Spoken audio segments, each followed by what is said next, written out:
తెలంగాణ రాష్ట్ర రోడ్లు భవనాల శాఖ సినిమాటోగ్రఫీ మంత్రి కోమటిరెడ్డి వెంకటరెడ్డి నిత్యం ఆర్థిక సహాయం సహకరిస్తుంటారు. ఉమ్మడి నల్గొండ జిల్లాలో వేలాది మంది కుటుంబాలకు ఆదుకుంటున్నారు.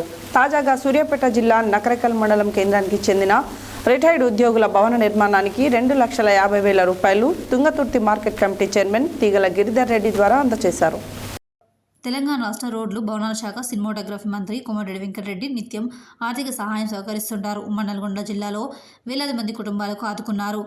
తాజాగా సూర్యాపేట జిల్లా నూతనకల్ మండల కేంద్రాన్ని రిటైర్డ్ ఉద్యోగుల భవన నిర్మాణానికి 2,50,000 రూపాయలను తుంగతుర్తి మార్కెట్ కమిటీ చైర్మన్ తీగల గిరిధర్ రెడ్డి ద్వారా అందజేశారు. గతంలో కోమటిరెడ్డి ఎంపీగా ఉన్న సమయంలో నూతనకల్ మండల కేంద్రాన్ని రిటైర్డ్ ఉద్యోగుల సరని కలిసి తమ సమస్యలు విన్నవించుకున్నారు. అప్పుడు మంత్రి కోమటిరెడ్డి వెంకటరెడ్డి రిటైర్డ్ ఉద్యోగుల భవన నిర్మాణానికి సహకరిస్తారని హామీ ఇచ్చారు. సోమవారం ఉద్యోగ భవనం నిర్మాణం జరుగుతున్న తరుణంలో తుంగతుర్తి మార్కెట్ కమిటీ చైర్మన్ తీగల గిరిధర్ పంపారు.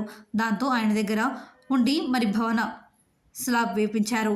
అనంతరం తీగల గిరిధర్ మాట్లాడుతూ ప్రజల సమస్యల పరిష్కారం కోసం అనునిత్యం పాటుపడుతున్న గొప్ప ప్రజా నాయకుడు కోమటిరెడ్డి వెంకటరెడ్డి అని పేర్కొన్నారు. ఈ కార్యక్రమంలో నూతనకల్ మండల అధ్యక్షుడు ఏరెడ్డి నారాయణ రెడ్డి, కార్యదర్శి బండి కృష్ణయ్య, గౌరవ అధ్యక్షుడు జి హనుమంతరావు మంత్రి గారికి ప్రత్యేక ధన్యవాదాలు తెలిపారు. నూతనకల్ కాంగ్రెస్ పార్టీ గ్రామశాఖ అధ్యక్షుడు బొడ్డుపల్లి అంజయ్య, మండల నాయకులు సాబాది వాసు, వండపల్లి చంద్రు తదితరులు పాల్గొన్నారు.